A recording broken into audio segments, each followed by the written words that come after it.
Hello दोस्तों, रोशन Gupta official YouTube channel में आपका फिर से स्वागत है। मैं हूं आपका दोस्त रोशन। दोस्तों, बिहार जीविका का 2019 में जो एग्जाम हुआ था उसमें जो है डिस्ट्रिक्ट प्रोजेक्ट मैनेजर का जो एग्जाम हुआ था उसका ये आंसर की है। तो चलिए हम लोग देखते हैं इसमें किस तरह के क्वेश्चन पूछे गए थे। ये बिहार ब्लॉक प्रोजेक्ट मैनेजर के लिए जो हेल्पफुल होंगे इसमें के क्वेश्चन जो है। और बाकी जो है आप जो भी एग्जाम आप अभी दे रहे हैं देंगे जीविका का, उसमें आप देखेंगे जो कॉमन क्वेश्चन है बहुत सारा जो है हर सब्जेक्ट में हर पोस्ट पे पूछा गया है। ठीक है, जैसे आपका जीविका से रिलेटेड या कुछ जो योजनाओं से रिलेटेड जो क्वेश्चन सब है वो आपका मैच कर जाता है। प्रीवियस ईयर का क्वेश्चन मैंने जो डाला है उसमें आप देखेंगे तो बहुत सारा क्वेश्चन जो है इस सेट से दूसरे सेट में भी दूसरे पोस्ट में भी पूछा गया है। तो ऐसा नहीं है कि आप ब्लॉक प्रोजेक्ट मैनेजर है उसी के लिए हेल्पफुल होगा, बाकी सारे जो पोस्ट है वो भी देखेंगे तो इसमें हेल्पफुल आपको मिल जाएंगे। चलिए हम लोग शुरू करते हैं। तो पहला क्वेश्चन यहाँ पे है, सर्वर इससे जुड़े अन्य कंप्यूटरों के लिए जो है संसाधन उपलब्ध कराने वाले कंप्यूटर को क्या बोलते हैं? उसको बोलते हैं नेटवर्क, यहाँ पे बोलते हैं। चलिए अगला क्वेश्चन पे आते हैं। ट्रैकबॉल लीजिए, ट्रैकबॉल क्या है? तो एक आपका इनपुट डिवाइस है, यहाँ पे तो है नहीं, यहाँ पे ट्रैकबॉल का ऑप्शन नन ऑफ दीज होगा। इनपुट डिवाइस है ट्रैकबॉल।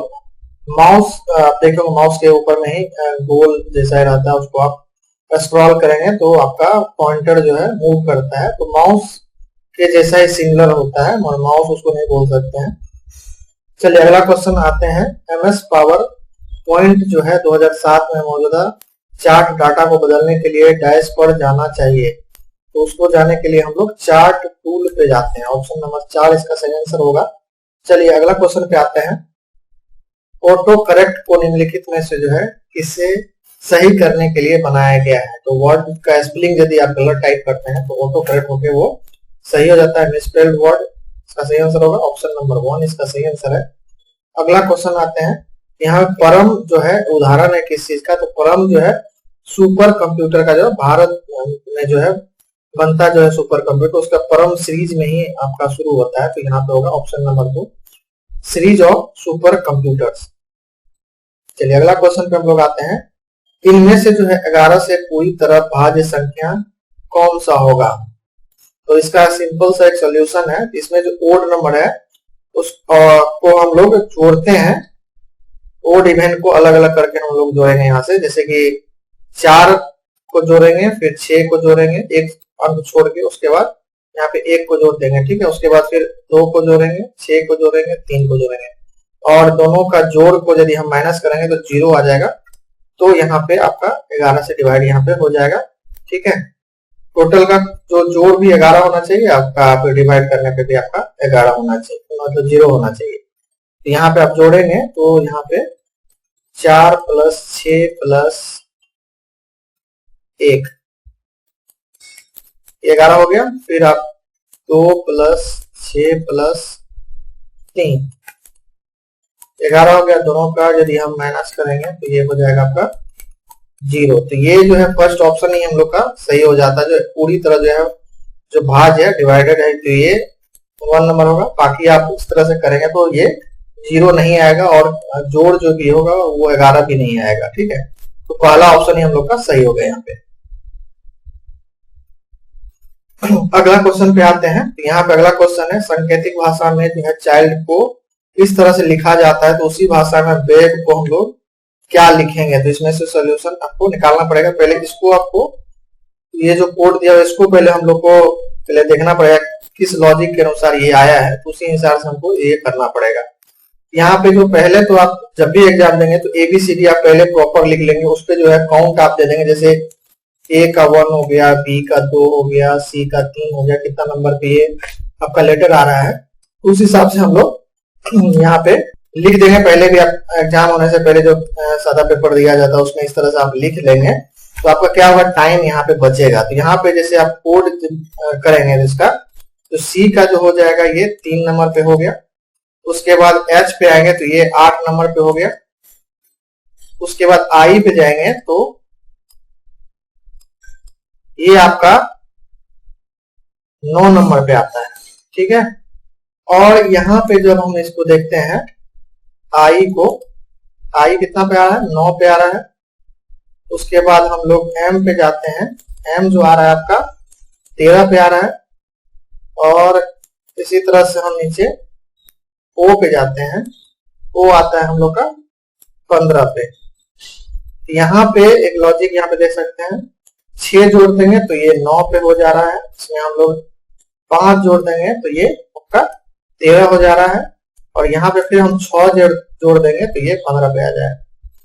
तो यहाँ पे जो लॉजिक है, जो भी आपका वर्ड यहाँ पे जो लेटर दिया हुआ है, उस लेटर का जो नंबर है उसमें हम जो कोड है आपका 6 जोड़ेंगे प्लस 5 जोड़ेंगे, 6 जोड़ेंगे 5 जोड़ेंगे, मतलब इस तरह से पहले 6 जोड़ेंगे फिर 5 जोड़ेंगे फिर 6 जोड़ेंगे फिर 5 जोड़ेंगे, तो इस तरह से टर्म पे है। उसी तरह से हम लोग वेब में करेंगे तो वेब तो 2 नंबर पे होता है, बी जो है 2 नंबर पे है, इसमें हम पहले 6 जोड़ेंगे तो 8 नंबर का जो आपका यहाँ पे लेटर रहेगा तो वो वहां पे हो जाएगा। तो 8 नंबर पे क्या आ जाएगा आपका, एच आ जाएगा, 8 नंबर पे एच है।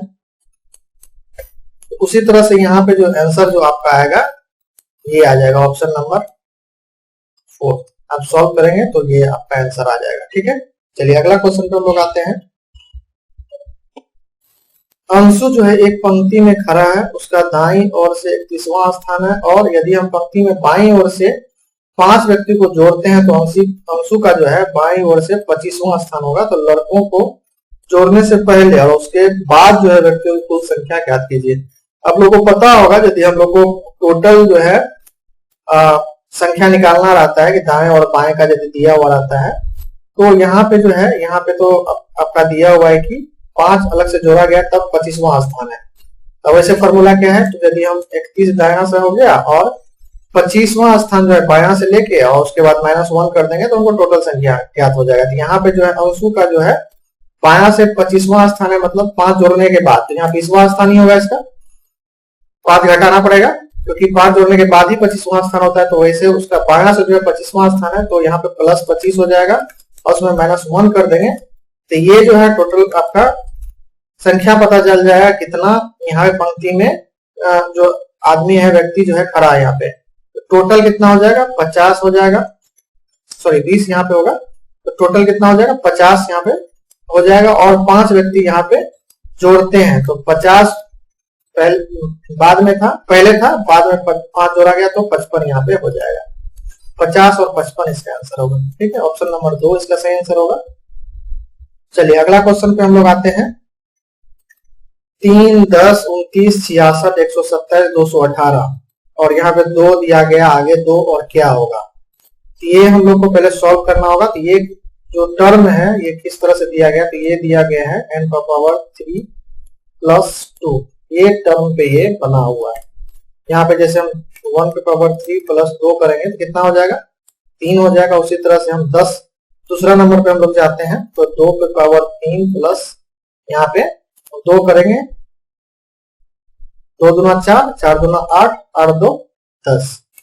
उसी तरह से यहाँ पे हम लोग जाएंगे तो कितना नंबर का ये टर्म है, 1 2 3 4 5 6 7, 7 नंबर और 8 नंबर का हम लोग को निकालना पड़ेगा। तो 7/3 + 2 इसको सॉल्व करेंगे, 8/3 + 2 इसको सॉल्व करेंगे। तो दोनों को आप सॉल्व करेंगे तो ये हो जाएगा 343 + 2 हो जाएगा, मतलब 345, और ये जो हो जाएगा आपका 512 हो जाएगा, 8 का क्यूब और प्लस 2 514 हो जाएगा। ये इसका सही आंसर क्या होगा, 345 और 514, ऑप्शन नंबर 3 इसका सही आंसर होगा। अगला क्वेश्चन पे यहाँ पे आते हैं। Z X Y W V W P X R जो है यहाँ पे सिंपल से क्या किया गया है, आपका लेटर को जो है ABCD के लेटर को उल्टा यहाँ पे लिख दिया गया है। तो उल्टा जब आप लिखेंगे तो यहाँ पे हो जाएगा QPO, ऑप्शन नंबर 3 इसका सही आंसर होगा। OPQRSTUVWXY, इस तरह से आप देख सकते हैं। चलिए नेक्स्ट क्वेश्चन पे हम लोग आते हैं। एक फल विक्रेता जो है के पास जो है सेब थे, वह 7% बेच देता है, तो अभी जो है 2800 सेब बचे हुए हैं। अमूलतः उस फल वाले के पास सेब की कुल संख्या कितना है। यहाँ 60% ऑलरेडी बेच चुका है, तो 40% इक्वल टू कितना हो गया 2800। 10% कितना हो जाएगा, 10% जब हम लेके चलते हैं कितना हो जाएगा, ये 4 से डिवाइड कर देंगे 700। उसी तरह से 100% कितना हो जाएगा 700 गुना 10, ये हो जाएगा आपका 7000। 7000 इसका आंसर होगा, ऑप्शन नंबर 2 इसका सही आंसर होगा। चलिए अगला क्वेश्चन पे हम लोग आते हैं। यदि धारा की अनुदिश एक नाव की चाल जो 18 किलोमीटर प्रति घंटा है, धारा के विपरीत दिशा में नाव की चाल जो है 12 किलोमीटर प्रति घंटा है, तो धारा की चाल क्या होगी। धारा का चाल क्या होता है निकालने के लिए, तो धारा के दिशा में और उसके विपरीत दिशा में के दोनों का अंतर बटे 2 जो होता है वो आपका धारा का यहाँ पे चाल होता है। तो यहाँ पे 18 माइनस 12 बटे 2, 6 बटे 2 इसका हो गया 3 किलोमीटर पर आवर, इसका आंसर होगा ऑप्शन नंबर 3 इसका सही आंसर होगा। चलिए अगला क्वेश्चन पे आते हैं। यहाँ पे दिया हुआ टेन थीटा बराबर 4 बटे 3, तो उसी तरह से हम लोग को value of 4 sec theta minus cosec theta बटे जो है 4 sec theta plus 3 cosec theta का यहाँ पे वैल्यू निकालने बोला जा रहा है। यहाँ पहले हम इसी को सॉल्व करके सिंप्लीफाई कर लेते हैं, उसके बाद जो हमको टेन थीटा का वैल्यू वहां पे पुट कर देंगे। यहाँ पे 4 हो गया सेक थीटा, ऊपर और नीचे जो हम लोग सेक थीटा से डिवाइड कर देते हैं। सेक थीटा बटे यहाँ पे हो जाएगा sec theta minus 3 cosec theta, यहाँ पे हो जाएगा सेक थीटा बटे यहाँ पे 4 सेक थीटा बटे sec theta plus 3 cosec theta बटे सेक थीटा। ठीक है, यहाँ पे जो ये दोनों कट गया तो यहाँ पे आप सिंप्लीफाई करेंगे और इसको यदि हम कोसेक और सेक को हम जब करते हैं तो ये क्या हो जाएगा कॉट थीटा हो जाएगा 1 बटे कोसेक थीटा को क्या बोलते हैं 1 बटे साइन थीटा, और बटे यहाँ पे हो जाएगा 1 बटे सेक थीटा को 1 बटे कॉस थीटा हम लोग लिखते हैं, तो ये ऊपर नीचे हो जाएगा। तो कॉस थीटा बटे साइन थीटा बराबर क्या होता है कॉट थीटा होता है, ये कॉट थीटा हो जाएगा इसका वैल्यू। यहाँ पे क्या हो जाएगा 4 माइनस कॉट 3 कॉट थीटा और बटे हो जाएगा आपका 4 प्लस 3 कॉट थीटा।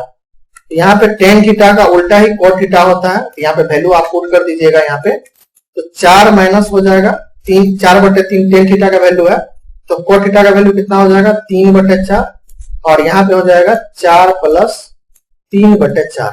इसको हम लोग सॉल्व करेंगे तो 16 माइनस 9 हो जाएगा बटे यहाँ पे 4 आएगा, 4 4 तो ऊपर नीचे 4 ही आएगा, तो 4 4 तो कट जाएगा, तो 16 प्लस यहाँ पे 9 हो जाएगा। तो ये 16 में से 9 के कितना बचा 7 बचा, और यहाँ पे 16 प्लस 9 कितना हो जाएगा 25 हो जाएगा, तो 7 बटे 25 इसका आंसर होगा ऑप्शन नंबर 3। देखिए अगला क्वेश्चन पे आते हैं। 48 किलोमीटर प्रति घंटे की चाल से चलती हुई एक कार जो है बाईपास को 12 मिनट में पार करती है, तो बाईपास की लंबाई यहाँ पे बोला जा रहा है। तो 48 किलोमीटर प्रति घंटा है, तो इसको हम लोग मिनट में पहले बदल लेते हैं, 48 बटे 60 हो जाएगा। तो यहाँ पे 0.8 किलोमीटर पर मिनट यहाँ पे स्पीड हो जाएगा, और यहाँ पे दूरी जब हम निकालते हैं तो यहाँ पे क्या होगा चाल गुना समय, तो चाल कितना है 0.8 गुना कितना हो जाएगा 12, तो 12 8 96 9.6 किलोमीटर यहाँ पे आंसर होगा ऑप्शन नंबर 4। ठीक है, चलिए अगला क्वेश्चन पे हम लोग आते हैं। एक पेड़ से जो है आंधी में टूट गया है, यदि उस पेड़ का शीर्ष जो है भूतल से 45 डिग्री का कोण पे जड़ से 50 मीटर की दूरी पर टिका हुआ है, तो उस पेड़ की ऊंचाई जो है मीटर में कितनी थी। मतलब पूरा पेड़ का लंबाई यहाँ पे बताया जा रहा है, तो पूरा लंबाई इतना बड़ा पेड़ था मान के चलिए। ठीक है, आंधी आने के बाद क्या हुआ, यहां से मान के चलिए टूट गया, और टूटने के बाद जो है इस तरह से यहाँ पे गिर गया है। ठीक है, और ये जो है गिरने के बाद जो है यहाँ पे एंगल कितना डिग्री का 45 डिग्री का ये बना रहा है। ये जो है 45 डिग्री का एंगल बना रहा है। हम इसको एक त्रिभुज मान लेते हैं, 90 डिग्री होगा, ए बी सी हो गया। यहाँ जो पेड़ का लंबाई पूरा हमको नहीं दिया है, मगर ये जो दिया है कि आधार से जो है यहाँ पे एक पॉइंट से, पेड़ का पॉइंट से जहां तक गिरा है उसका जो लंबाई कितना है 50 मीटर है। ये है 50 मीटर। ये हमको नहीं पता है, इसको x मान लेते हैं, इसको जो हम लोग y मान लेते हैं। ठीक है, तो हम लोग को एक फॉर्मूला पता है, टेन थीटा बराबर क्या होता है, लंब बटे आधार होता है। तो लंब बटे आधार, लंब कितना है x है, आधार कितना है 50 है। तो अब टेन थीटा का यहाँ पर थीटा का वैल्यू कितना दिया है 45 डिग्री। तो टेन 45 जो है बराबर x बटे 50 हो जाएगा। टेन 45 का वैल्यू कितना होता है 1 होता है और x बटे 50 हो जाएगा। तो x का वैल्यू कितना हो जाएगा, मतलब यहाँ जो है ये इसका वैल्यू कितना हो जाएगा, x का वैल्यू हो जाएगा 50 मीटर। 50 मीटर x का वैल्यू हो गया। उसी तरह से हम लोग का कर्ण का वैल्यू निकालेंगे। तो कोस थीटा का फॉर्मूला क्या होता है, कोस थीटा बराबर होता है आधार बटे कर्ण। आधार बटे कितना है 50 है, कर्ण कितना है y, हम इसको मान लेते हैं। तो कोस थीटा का वैल्यू होता है कोस 45 डिग्री का 1 बटे √2 बराबर कितना हो जाएगा 50 बटे y।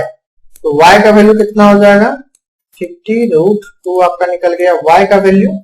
ठीक है, तो कर्ण भी निकल गया, ये 50 हो गया, ये आपका ये जो टूटा हुआ जो भाग है वो हो गया 50√2। ठीक है, तो टोटल वैल्यू कितना हो जाएगा 50 प्लस ये जो पूरा पेड़ का लंबाई बोल रहा है निकालने के लिए, तो 50 और 50√2 हो जाएगा। यहाँ पे हो जाएगा 50 प्लस 50√2, 50 हम लोग कॉमन ले लेंगे तो 1 प्लस √2, ये आंसर आपका होगा मीटर। ऑप्शन नंबर कितना होगा, ऑप्शन नंबर 1 इसका सही आंसर होगा। यहाँ पे इंग्लिश का क्वेश्चन है, तो इंग्लिश हम पूछा नहीं जाएगा, तो इंग्लिश हम लोग स्किप करते हैं।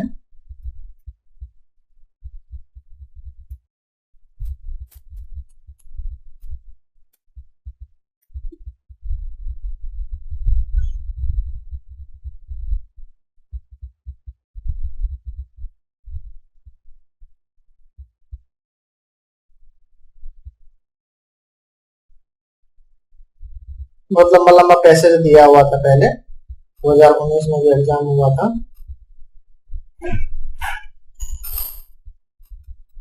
चलिए अब क्वेश्चन हम लोग देख लेते हैं। मिशन इंद्रधनुष किससे संबंधित है, तो बाल टीकाकरण से यहाँ से संबंधित है, बाल टीकाकरण। चलिए अगला क्वेश्चन पे आते हैं। निम्नलिखित में से जो है किस कार्यक्रम का उद्देश्य जो है ग्रामीण महिलाओं के बीच जो है बचत को बढ़ावा देना है, तो महिला समृद्धि योजना जो है यहाँ पे सही आंसर होगा, ऑप्शन नंबर 2। अगला क्वेश्चन पे आते हैं। भारतीय संविधान में कौन सा अनुच्छेद जो है महिलाओं के लिए जो है मातृत्व अवकाश प्रदान करता है, तो आर्टिकल जो है 42 होगा। अगला क्वेश्चन पे आते हैं। पंचायती राज को जो मजबूत करने और इसके माध्यम से गांवों में सामाजिक समरसत्ता को बढ़ाने देने के लिए जो है ग्रामीण विकास को बढ़ावा देने और विकास, किसानों के कल्याण और गरीबों की आजीविका के लिए जो है देशव्यापी प्रयास करने के लिए जो है कौन सा अभियान शुरू किया गया था, यहाँ पे ग्राम उदय से भारत उदय अभियान, ग्राम उदय से भारत उदय अभियान यहाँ पे शुरू किया गया। तो ऑप्शन नंबर 3 इसका सही आंसर होगा। अगला क्वेश्चन पे आते हैं। भारत में सामुदायिक विकास कार्यक्रम शुरू किया गया था 2 अक्टूबर को, 2 अक्टूबर 1952। अगला क्वेश्चन पे आते हैं। डेवलपमेंटल जो है सोशल वर्क जो है उसका उद्देश्य क्या है, उसका उद्देश्य है संसाधनों का इष्टतम उपयोग, optimum utilisation of resource, option number 1 इसका सही आंसर होगा। अगला क्वेश्चन पे आते हैं। सबला योजना जो है महिलाओं के किस आयु वर्ग के लिए जो है शामिल करती है, तो 11 से 18 वर्ष के लिए, 11 से 18, ऑप्शन नंबर 3 इसका सही आंसर होगा। अगला क्वेश्चन पे आते हैं। निम्नलिखित में से जो है किसने पंचायती राज के लिए जो है 2 स्तरीय प्रणाली का सुझाव दिया था, तो अशोक मेहता इसका सही आंसर होगा, ऑप्शन नंबर 2। नेक्स्ट क्वेश्चन पे आते हैं। बॉटम अप किससे संबंधित है, जो है माइक्रो प्लानिंग से संबंधित है, बॉटम अप। अगला क्वेश्चन पे है बुजुर्ग दिवस जो है, विश्व बुजुर्ग दिवस कब मनाया जाता है? ये 1 अक्टूबर को मनाया जाता है। नेक्स्ट क्वेश्चन है मानव गरीबी सूचकांक डाइस ने विकसित किया गया है यूएनडीपी द्वारा। यूएनडीपी गांधी जी की ट्रस्टीशिप जो है, ट्रस्टीशिप की अवधारणा किस पर आधारित है? यह है the faith the human being are not selfish, यह विश्वास की मनुष्य स्वार्थी नहीं है। ऑप्शन नंबर 2 इसका सही आंसर होगा। अगला क्वेश्चन पे आते हैं, भारतीय विशिष्ट पहचान प्राधिकरण UIDAI योजना किस वर्ष शुरू की गई थी? ये क्वेश्चन जो है बार बार इसी से रिलेटेड बार बार क्वेश्चन जो है बहुत सारे मॉडल पेपर में जो है आपको ये मिल जाएंगे, जो प्रीवियस क्वेश्चन बैंक जो है उसमें जो आपको मिल जाएंगे। तीसरा क्वेश्चन पूछा गया था, ये 2009 में शुरू किया गया था। अगला क्वेश्चन पे आते हैं, एकीकृत बाल संरक्षण योजना जो है किस वर्ष शुरू किया गया था? ये शुरू किया गया था 2009 से 2010 के बीच में। ऑप्शन नंबर 1 इसका सही आंसर है। आप सॉल्व कर रहे हैं तो इसका आंसर भी आप बताइएगा आपने कितना सही जवाब दिया है। चलिए अगला क्वेश्चन पे आते हैं, भारत सरकार द्वारा शुरू किए गए पुनर्जागरण अभियान का उद्देश्य क्या है? तो राष्ट्र विकास में युवा भागीदारी की जो है अभियान, ये सही आंसर होगा। Option number 2। अगला क्वेश्चन पे आते हैं, सरकार द्वारा शुरू किए गए श्रम सुविधा पोर्टल का उद्देश्य क्या है? तो कारखानों के लिए जो है एकल अनुपालन दाखिल, कारखानों के लिए जो है एकल अनुपालन दाखिल। ऑप्शन नंबर 3 इसका सही आंसर होगा। 2019-20 के बजट में मनरेगा के लिए आवंटित कुल राशि कितना था? यहाँ पे 60,000 करोड़, इसका सही आंसर होगा ऑप्शन नंबर 1। व्यापक ओपन ऑनलाइन पाठ्यक्रम जो है की मेजबानी के लिए स्वदेशी IT कंपनी स्वयं का पूर्ण रूप क्या है? स्वयं का फुल फॉर्म यहाँ पे पूछा जा रहा है। Study web of active learning for youth aspirant minds, ठीक है, इसका सही आंसर हो गया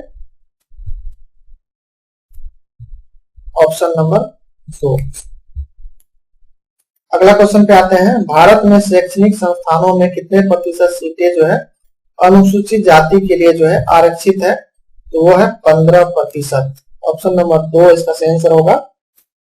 उसके बाद नेक्स्ट क्वेश्चन है, national institute for the visual handicap जो है NIVH कहाँ अवस्थित है? तो ये है देहरादून में। ऑप्शन नंबर 4 इसका सही आंसर होगा।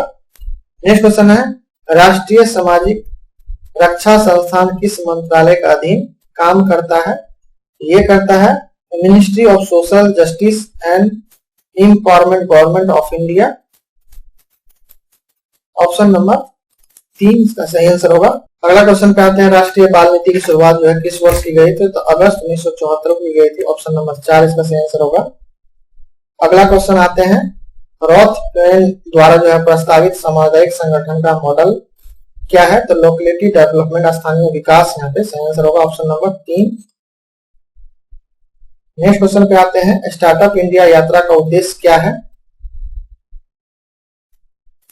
टियर 2 टियर 3 शहरों में जो है उद्यमी प्रतिभा की खोज, यहाँ पे इसका सही आंसर होगा सर ऑप्शन नंबर 4। अगला क्वेश्चन है, बुक जो है community welfare organisation principle and the practice, ये किसके द्वारा लिखा गया था? ये लिखा गया था ऑर्थन डनहम के द्वारा। ऑप्शन नंबर 2 इसका सही आंसर होगा। ठीक है, ये लास्ट क्वेश्चन था दोस्तों। वीडियो अच्छा लगे तो वीडियो लाइक जरूर कर दीजिएगा और अभी तक चैनल को सब्सक्राइब नहीं किए हैं तो कर लीजिएगा। मिलते हैं नेक्स्ट वीडियो में। Take care, bye bye.